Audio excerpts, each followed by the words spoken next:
Estamos haciendo el repaso de planificación de la CPU. Ahí ya estoy grabando. Así nos queda. Hicimos el repaso de esto. Hablamos de ráfagas de entrada-salida, de CPU y de entrada-salidas. Los tipos de planificación que íbamos a tener. Algo de los algoritmos, de los estados del proceso, de las distintas colas que se puede encontrar el proceso. Si la planificación era apropiativa o no apropiativa en función de las acciones que realizaba ese proceso. O sea, si un proceso es interrumpido, la gestión ahí es apropiativa, y si un proceso termina es no apropiativo. El estado, o sea, según esta definición, o según estos estados que puede tomar el proceso, si son apropiativos o no, lo escribimos acá. El despachador, que era el planificador de corto plazo, como el que se encarga de organizar la puesta en escena de cada uno de los procesos. Los criterios de planificación, que los mencionamos en la clase pasada, y hoy hicimos una intro de, no sé, el tiempo de espera medio, tiempo de ejecución, tasa de procesamiento, de uso de la CPU, tiempo de respuesta, un poco de todo vimos ahí. Y ahí sí vimos los algoritmos de planificación, vimos FCFS, que básicamente era, pregunta para ustedes. Exacto, el primero que llega es el primero que atiendo.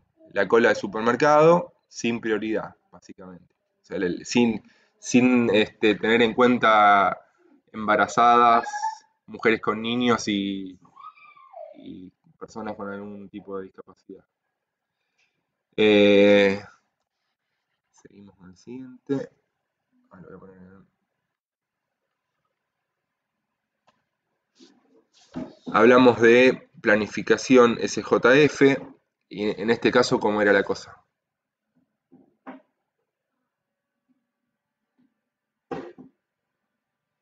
Chan.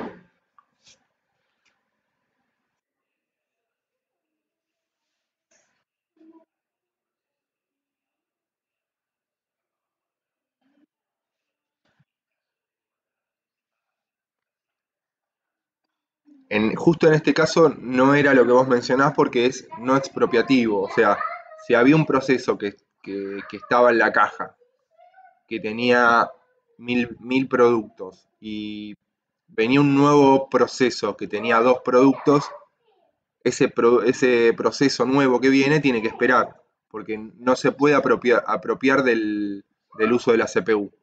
Entonces, ahí el cajero le iba a cobrar al que estaba, y una vez que terminó de cobrarle a ese de los 1000 productos, pasaste vos con esos 2 productos. Sí, iba a tomar un criterio del que menos productos tenía, o sea, del trabajo más corto, como menciona acá.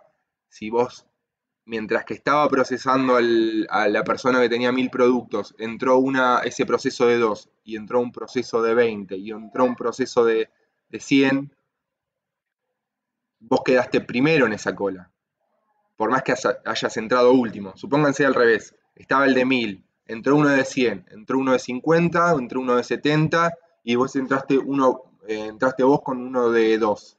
Entonces entrás vos primero y le ganaste a los otros 3 que estaban preparados para ejecutarse. Así que el siguiente al que le van a cobrar sos vos.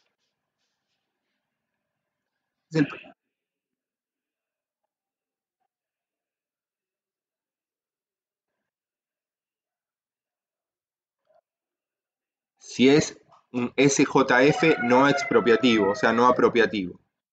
Después hablamos también de cómo ordena la fila, no ordena la caja.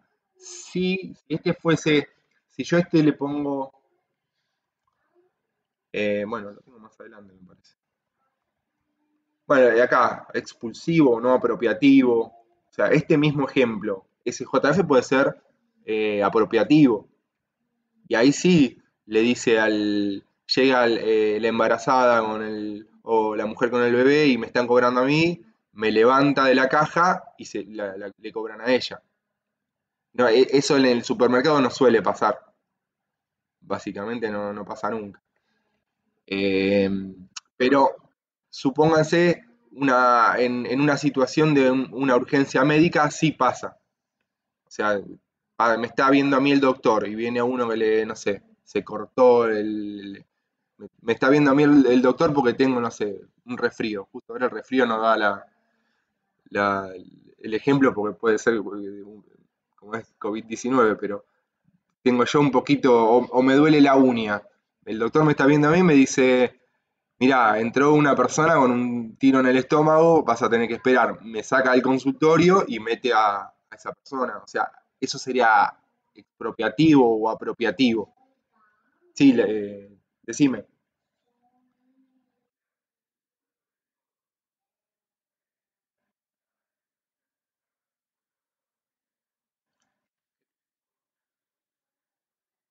Exacto. Si el tipo viene con un changuito de 1000 y todos los que vinieron fueron de menos de 1000, quedaste último en la cola. Y siempre vas a quedar último en la cola.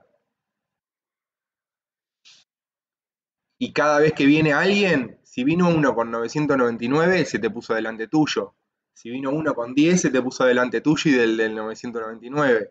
Y así podés ir quedando y quedando y quedando hasta hasta los fines de los tiempos.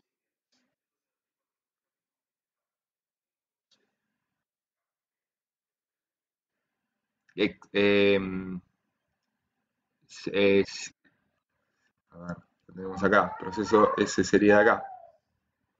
Si vos tenías. No, el que vos decías, que vimos el ejemplo, era o sea, acá era inefectivo, pero en relación al tiempo de espera, el tiempo promedio mejoraba si el más largo el, llegaba último.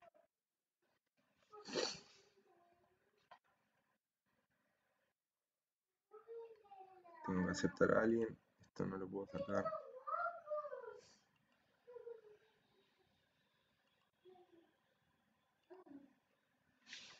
Sí, bueno, vimos el SJF.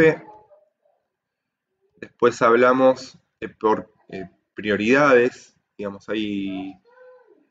Básicamente, el SJF es un algoritmo eh, de planificación por prioridad, porque yo estoy tomando como más prioritario al proceso más corto.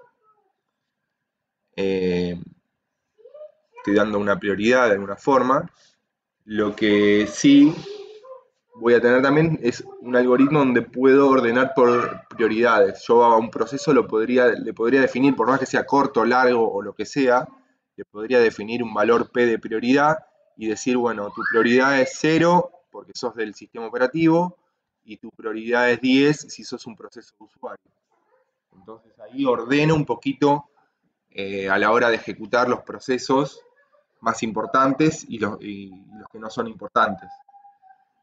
Y lo que termina pasando es este bloqueo indefinido o muerte por inanición, es que lo que mencionaba recién el compañero, que era qué pasa si tengo una persona que viene con 1000 productos y bueno, queda al final de la cola y va a seguir quedando al final de la cola por los siglos de los siglos.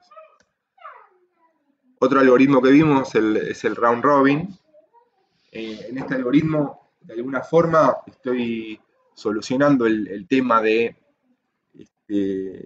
envejecimiento, porque por más que llegue último a la cola, o por más que mi, mi, prioridad sea muy baja, o llegue con mucho, digamos, que tenga que ejecutar demasiado, algo de mi proceso lo termina ejecutando porque es una ejecución por turnos. Esa ejecución o sea, es igual para todos, tengas una ráfaga de ejecución o tengas 1000 ráfagas de ejecución. Lo dividíamos en porciones de tiempo que denominamos cuantos o quantum. Y bueno, acá vimos un poco los ejemplitos con valores ya de duración de tiempos. Un segundo, aguántenme que voy a agarrar algo para tomar.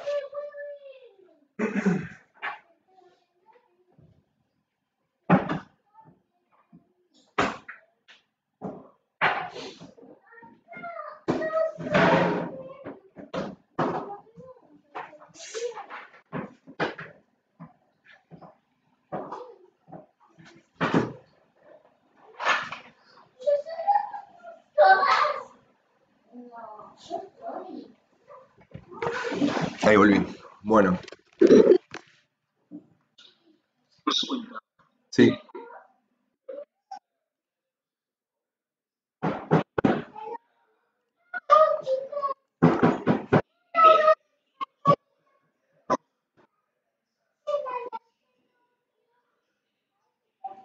sí.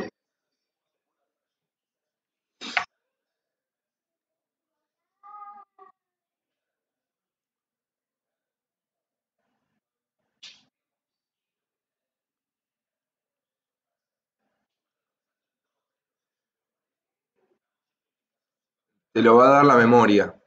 Porque vos,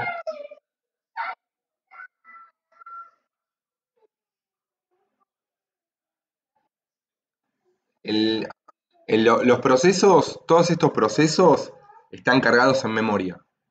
O sea, la única forma que el procesador tiene para ejecutar los procesos es cargarlos en memoria y en ¿cómo que se llama? En el PCB de cada proceso, eso vos lo tenés en una cola de los procesos preparados y apuntan a un espacio de memoria donde ubicás el proceso total, digamos. En el PCB tenés como si fuese el puntero a donde está el proceso. Si vos vas agregando PCBs, podés agregar, digamos, todos los sistemas operativos tienen un tamaño máximo de procesos que podés ejecutar. Es más, eh, había un sistema operativo de Windows, que no me acuerdo cómo se llamaba, una tipo Home Edition, un Vista Home Edition, una cosa así, que a vos te daba un límite por licenciamiento de cantidad de procesos que podías ejecutar.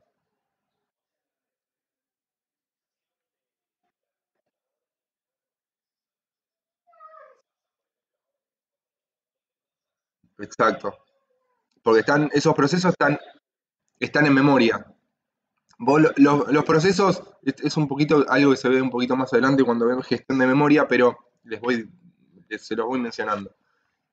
Los procesos están ubicados en la memoria RAM, también van a estar ubicados en caché o sea, el mismo proceso va a estar ubicado en memoria RAM, en caché de la CPU y también en el archivo de paginación, por ejemplo, de Windows, tenés el mismo proceso por triplicado o cuatro, o si lo tenés en un caché de más bajo digamos de más alto rendimiento, lo tenés cuadruplicado. Pero para trabajarlo directo, si no lo tenés en memoria, y si no lo tenés en memoria, lo tenés en disco. Ojo, no es el archivo .exe lo que tenés en disco, sino que tenés todo el mapeo del proceso que estaría, que en vez de estar cargado en la memoria, lo tenés cargado en un archivo de paginación, que cuando vas a ejecutar esa parte del proceso que está en el archivo de paginación, sí o sí lo tenés que mover a la memoria. O sea, cada vez que vos cargas un proceso, lo cargas en la memoria, lo cargas en el disco, y así vas cargando hasta cierto punto donde hay un límite por sistema operativo, eh, un límite en realidad es de, ¿cómo sería? Límite físico, y después hay lo que les mencionaba, de que había sistemas operativos que te dan un límite de licenciamiento. O sea, tu sistema puede procesar 100 procesos al mismo tiempo. Después les voy a pasar a ver cuál es.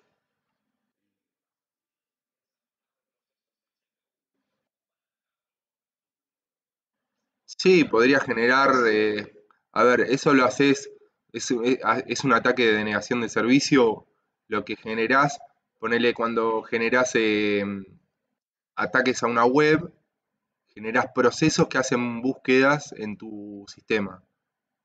Y ponele a una página de internet, le haces consultas y a lo que haces, eh, eh, ay, no me acuerdo, Toy, ay, Toic y Hoik creo que eran, es para hacer exámenes de, ¿cómo es?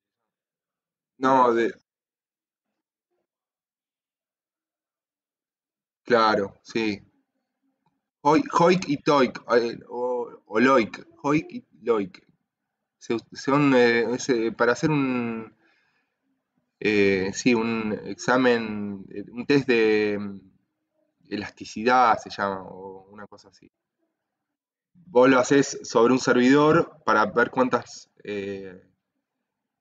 digamos, llamadas puede atender ese servidor, pero también lo puedes hacer sobre una CPU, cuántos procesos puedes generar y que ese proceso vaya generando otros procesos. Prueben a hacer un proceso. Una forma de hacer eso es, si tienen el concepto de recursividad, ¿vieron algo de recursividad? Bueno, hagan un fork recursivo, que un hijo llame a otro hijo y vean qué pasa.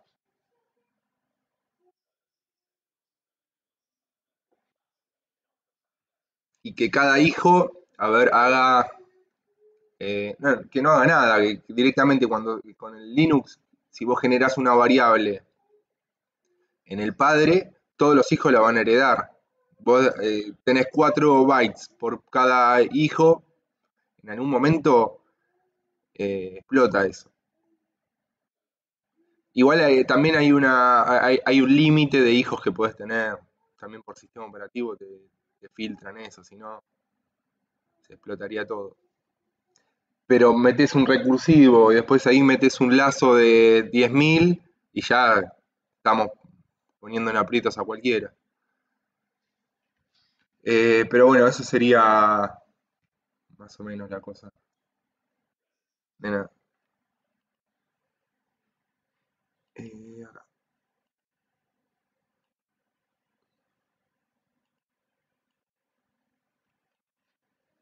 Estábamos hablando de CJF, si era apropiativo o expulsivo. Fíjense que acá me cortaron el procesamiento del proceso 1, tenía 7 para ejecutar y solo ejecuté 2. Me sacaron de la caja y entró la embarazada. Acá le cobró la embarazada. Después, en el momento que le estaba cobrando la embarazada, llegó el abuelito y también le cobró al abuelito. Creo que sería así. Porque era más corto, el abuelito sí.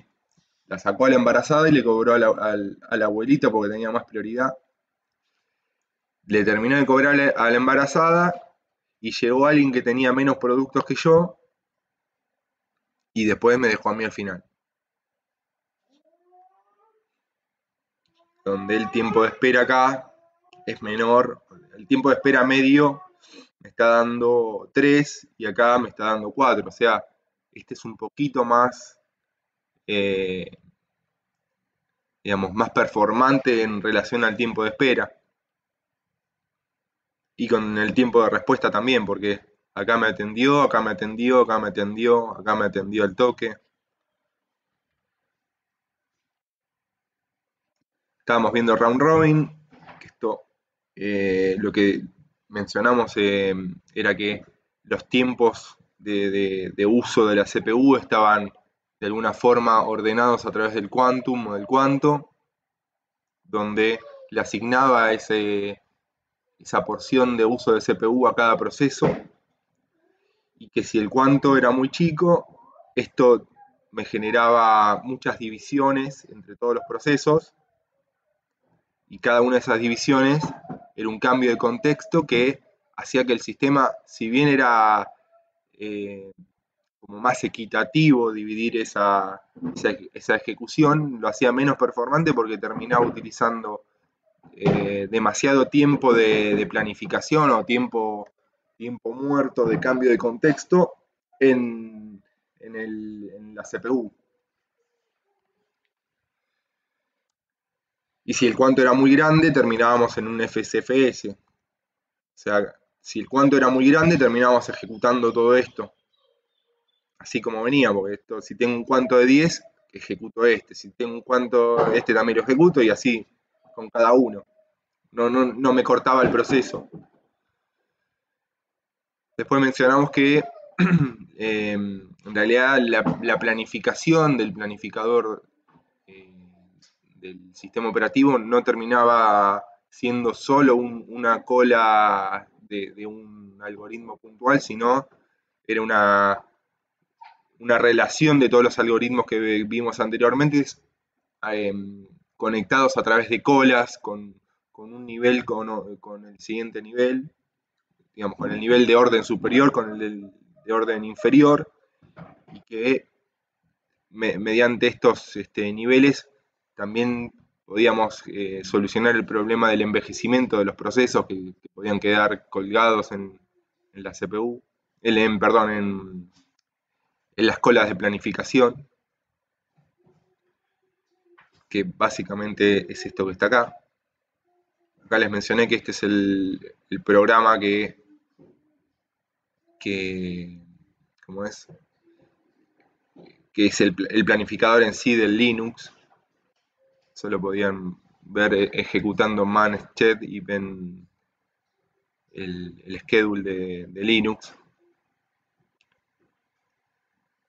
Y bueno, y arrancamos con lo que nos queda para terminar lo que es planificación, que es qué pasa si yo tengo un sistema multiprocesador.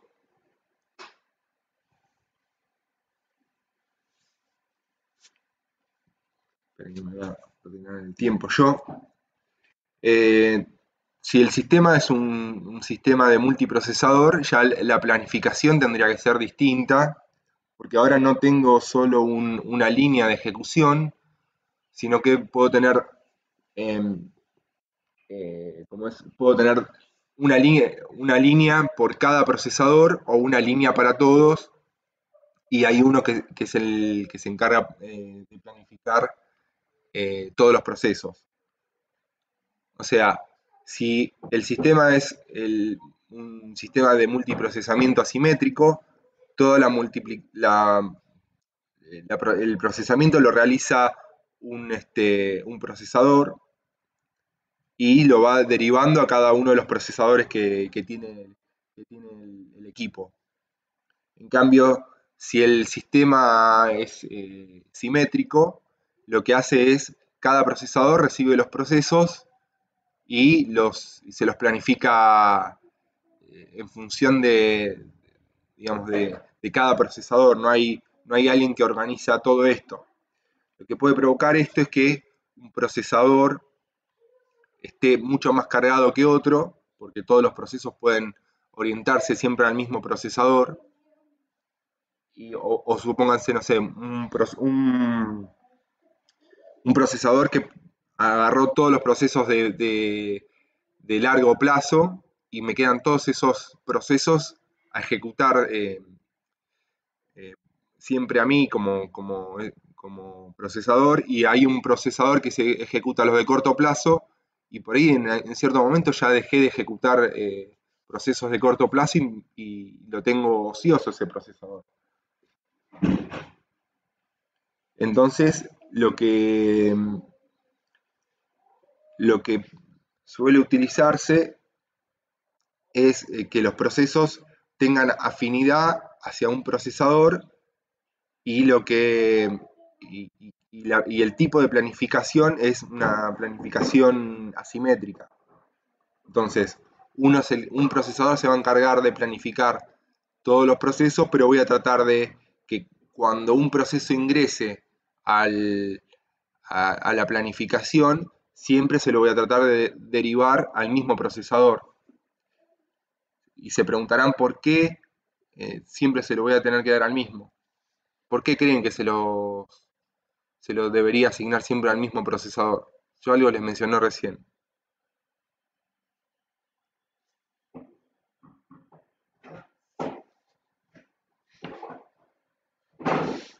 Está bien.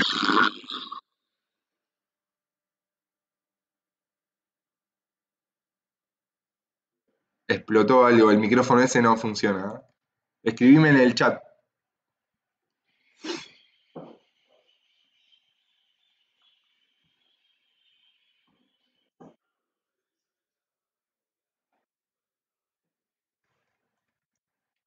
Bueno, el tiempo de cambio de contexto. Eh, a ver, puede llegar a ser, a ver, el cambio de contexto. Sí, está referido a eso. Está referido, pero supónganse, se los voy a graficar, así más fácil. Sí.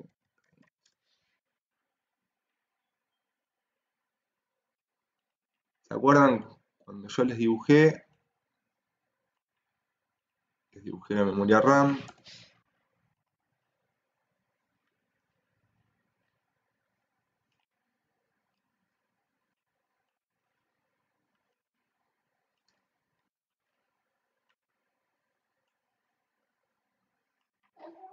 El disco.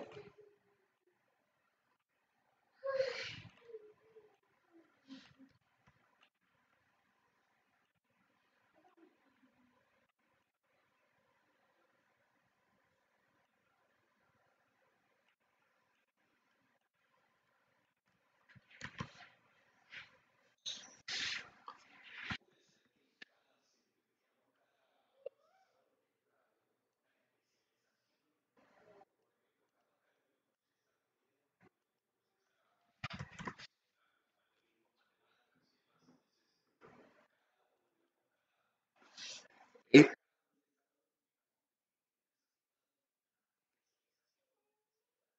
sí, eso lo tenés desde el que tenés el coprocesador matemático en el 386, ahí lo tenés. Lo que sí no tenés y eso porque el tipo de procesador es el que se encarga de hacer esa acción. Pero en el caso de que vos tengas un i5, ahí no vas a tener esa diferenciación. O sea, lo que vas a tener es una diferenciación en función de cómo entró el proceso. Si el proceso la primera vez que entró, acá le estoy tratando de hacer un procesador,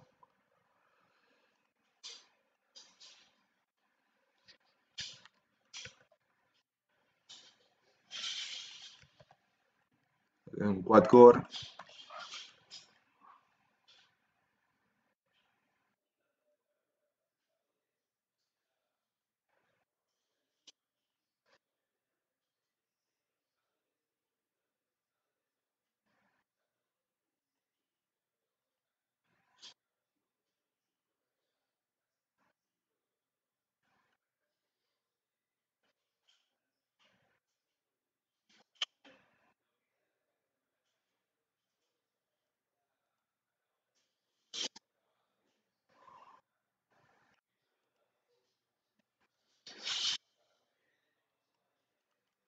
Sí,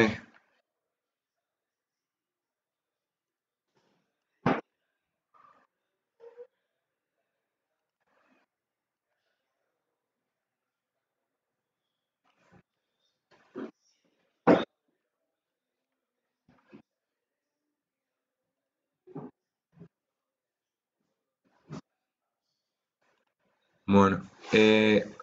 Supónganse el siguiente, ¿no? Esto que está acá es el microprocesador. Tengo los 4 núcleos. Uno, 2, 3, 4. Yo voy a tener mi proceso en memoria RAM.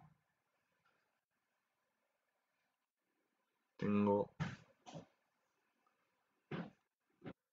proceso 1. Ese proceso en memoria RAM, como les mencioné hace un rato, también podía estar en caché. Yo lo puedo tener acá. Si la primera vez eh, que asigno ese proceso lo asigno al procesador 1, proceso 1, el proceso me va a quedar cargado. No lo voy a escribir porque si no me va a tapar lo que dice calle. Ese proceso lo voy a cargar para que sea más rápida la ejecución en el calle del procesador 1. Si yo estoy en un cambio de procesador constante, cada vez que tengo que cambiar de procesador tendría que grabar la información en calle de un procesador distinto. ¿Se entiende por qué? O sea, el cambio de contexto por ahí tiene que ver de un proceso a otro, porque cada vez que tenga que cambiar de un proceso 1 a un proceso 2, vamos a escribir un proceso 2,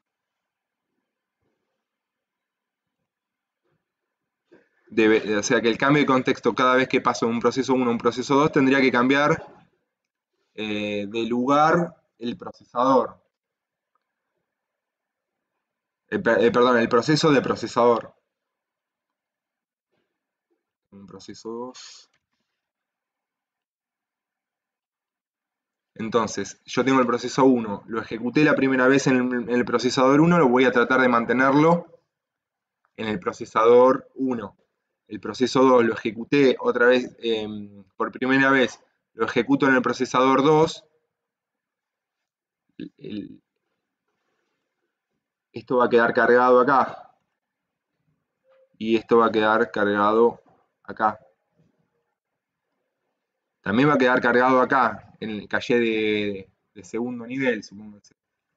Si yo estoy cambiando la siguiente ejecución, el proceso 2 lo tengo que pasar al 1, tendría que volver a escribir en calle, eso lleva tiempo, y digamos, realizar el cambio de contexto va a ser distinto.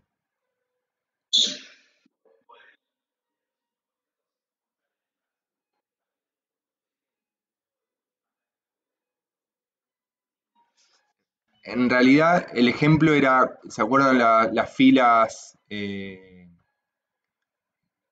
¿Cómo es? No, las filas únicas que hay en los supermercados, donde tenés una fila única y vos te podés ir a la caja 1 o a la 20. La idea es que siempre te vayas a la caja 1.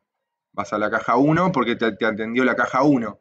Si se terminó tu turno de procesamiento en la caja 1, no te conviene ir a la 20 porque tienen que ir a agarrar tu changuito y moverlo a la caja 20 y ese cambio de pasar de la 1 a la 20 también hace que no sea performante la cosa.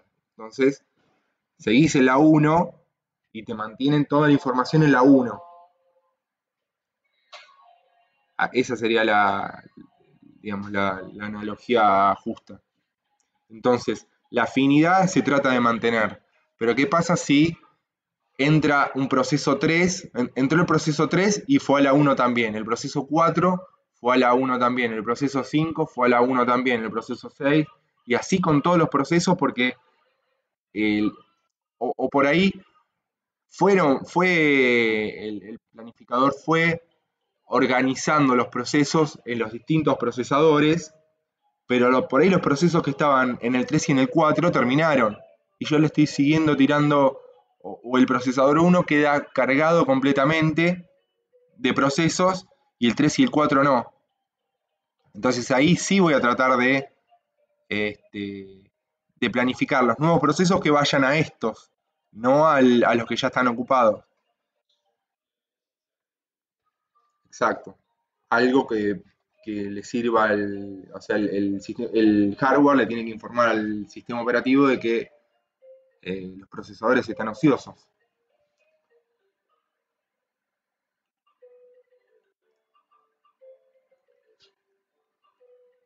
¿Bajás un poquito? Ah, ese no se puede bajar encima. Prendí un pianito, me volvió loco ahora. Eh, Afinidad, el ejemplo del multitrading, eso se los mencioné también. En realidad cada procesador tiene dos líneas de ejecución. A ver si, que lo que hace es cargar acá como si estuviese partido a la mitad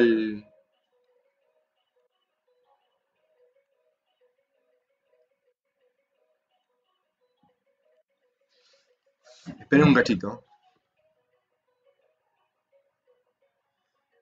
Me parece que está ganando pasar las clases a los domingos, ¿eh? Porque esto me va a volver loco. No puedo estudiar, no puedo trabajar así, te lo pido por favor, ven. ¿Eh? Vamos a otra cosa. No sé, no. No, o anda a jugar arriba, por favor, ven. Pero no puedo escuchar lo que digo. No,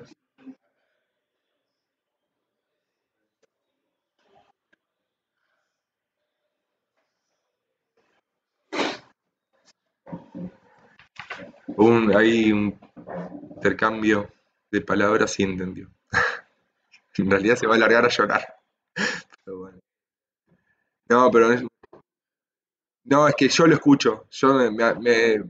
Me aturde a mí el. eh, bueno. Les estaba mencionando el multitrading, que es esto que está acá, donde yo cargo el proceso, lo cargo en el procesador, pero a través de tengo dos pipes de ejecución. Pero, como les había mencionado anteriormente, no es que estoy ejecutando en simultáneo lo que tengo en un pipe y en otro, sino que de alguna forma precargo lo que voy a ejecutar. Esa también sería otro, otra explicación de por qué no hago el cambio de procesador a la hora de correr un proceso. Supóngase que corro el proceso 1 y lo cargué en un pipe, en el 1, y ya lo tengo cargado ahí. No me haría falta ni siquiera sacarlo de caché y ponerlo en el pipe ese. Ya lo tengo cargado como para ejecutar. En cambio, si tengo que hacer un cambio de procesador, lo tendría que sacar de ahí, que ya estaba listo para ejecutar, y pasarlo al otro procesador. Bueno, seguimos con acá. Los sistemas de multiprocesamiento permiten que varias hebras se ejecuten de forma concurrente, ya que proporcionan varios procesadores físicos. Una estrategia alternativa consiste en proporcionar varios procesadores lógicos, o estos SMT que les mencionaba, en lugar de físicos. Esta estrategia se conoce con el nombre de mecanismo multihebra asimétrico, aunque también se denomina tecnología hiperhebra. Esto, a ver, las hebras existen antes de que exista esto. No quiere decir que las hebras funcionan solo con esto, sino que las hebras funcionaban cuando tenías dos procesadores físicos. Funcionarán mejor con el hipertrading o el multitrading ahora. Por eso el ejemplo que se les pone acá, Intel Pentium, el Pentium 4 a partir del Norwood, que es el primero que trajo esta tecnología. Pero ya cuando tenía mecanismos de dos procesadores, hardware de dos procesadores, ya tenía hebras, podía generar hebras.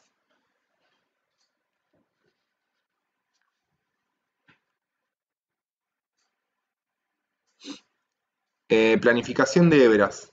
Hasta ahora lo que hablamos siempre fue de procesos. Yo creo que la clase anterior, cuando comencé a dar la clase, les pregunté, o en algún momento les pregunté, qué pasaba si tenía un proceso que tenía una sola hebra y si tenía otro proceso que tenía 300 hebras. ¿Qué iba a pasar? Como que uno podía llegar a entender que si tenía dos procesos, iba a cargar a un procesador, volviendo a lo que tengo acá, a un procesador con un proceso que tiene una hebra y a otro procesador con las 300 hebras. O sea, uno va a ejecutar un proceso y el otro va a ejecutar 300 hebras. O, volviendo al ejemplo de, de un solo procesador, que un proceso me iba a consumir un tiempo de uso de CPU, y en cambio el otro, como tenía 300 hebras, me iba a consumir 300 tiempos de CPU. En realidad no es tan así, sino lo que termina haciendo es que cada hebra de cada proceso termina siendo un proceso en sí que voy a planificar. sea, si yo tengo un proceso con una hebra y un proceso con 300 hebras, esas 300 hebras las divido en 300 procesos, que son nuestros LWP, y cada proceso lo voy a ejecutar en un tiempo de ejecución distinto. O sea, no voy a perder, no es que un proceso, porque tiene más hebras, se va a ejecutar menos. No es que en un tiempo, si supónganse un proceso que tiene una hebra y el otro tiene 300, y la CPU se encarga 50% de cada proceso, no es así. O sea, el que tiene 300 estaría perdiendo completamente porque tendría que dividir el 50% de la CPU en 300 procesos. No, lo que va a hacer es dividir los 301 procesos en ese procesador. Medio que me vine sobre el ejemplo, pero creo que el último ejemplo, el último caso que les mencioné es lo que más les tiene que quedar. O sea, si tengo 1 y 300, tengo 301 procesos para distribuir en ese procesador. Esto lo mencioné también en la clase pasada. El sistema operativo es el encargado de planificar las hebras de kernel. Puedo tener dos tipos de hebras. Una es hebras de kernel y la otra son las hebras de usuario. Las hebras de usuario las manejo a través de bibliotecas o librerías que manejan hebras. En el sistema muchos a muchos, que era básicamente el que terminaba adoptando porque el 1 a 1 o 1 a muchos tenía varios impedimentos, lo que termino haciendo es colocar a la hebra en un proceso ¿cómo es? De bajo peso, una cosa así, digamos. Digamos, pasando esa hebra a un procesito más chiquito y entra en el ámbito de contienda, que sería lo pongo en el planificador y que según el algoritmo de planificación en algún momento me lo ejecute.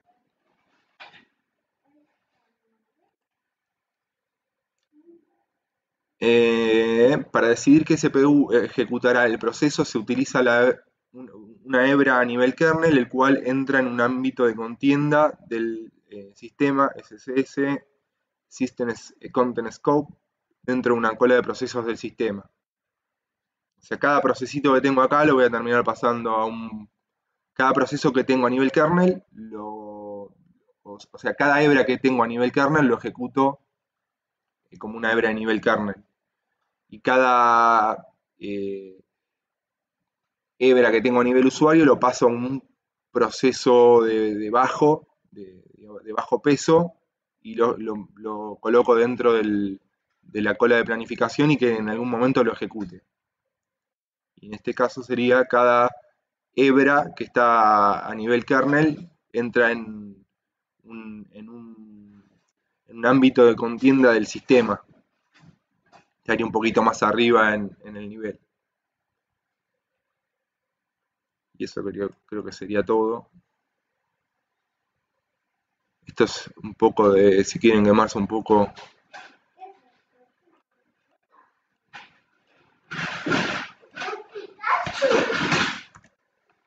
Y lo voy a tratar de abrir.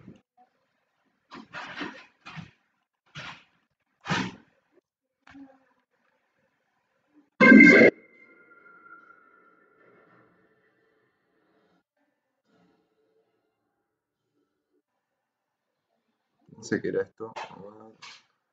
Hablaba de... esto es cómo es el scheduler de Linux. Contado por un indio, me parece.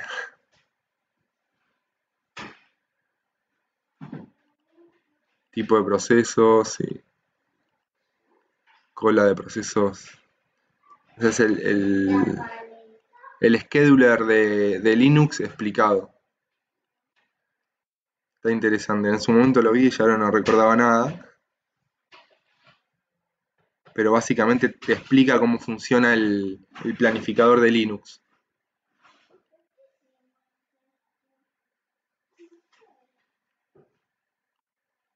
Ya, esto no es la peliculita que les pasé de hackers, de hacker de pirata de Silicon Valley, sino que ya tiene más contenido. Así que bueno, esto es todo lo que vamos a ver de la teoría de planificación de la CPU. Lo que vamos a ver ahora es un par de ejercicios de un SJF y un round robin. Y después la clase va a ser asincrónica. O sea, les dejo la guía. En realidad ya la tienen la guía, creo. ¿La tienen la guía de ejercicio de planificación de procesos? No la subí. A ver. Unidades. Sí, en el Drive tiene que estar. Básicamente iba a subir eso. Sí, no lo subí. Ahora ya la voy a subir. Esperen que corto el video, así no me queda tan largo.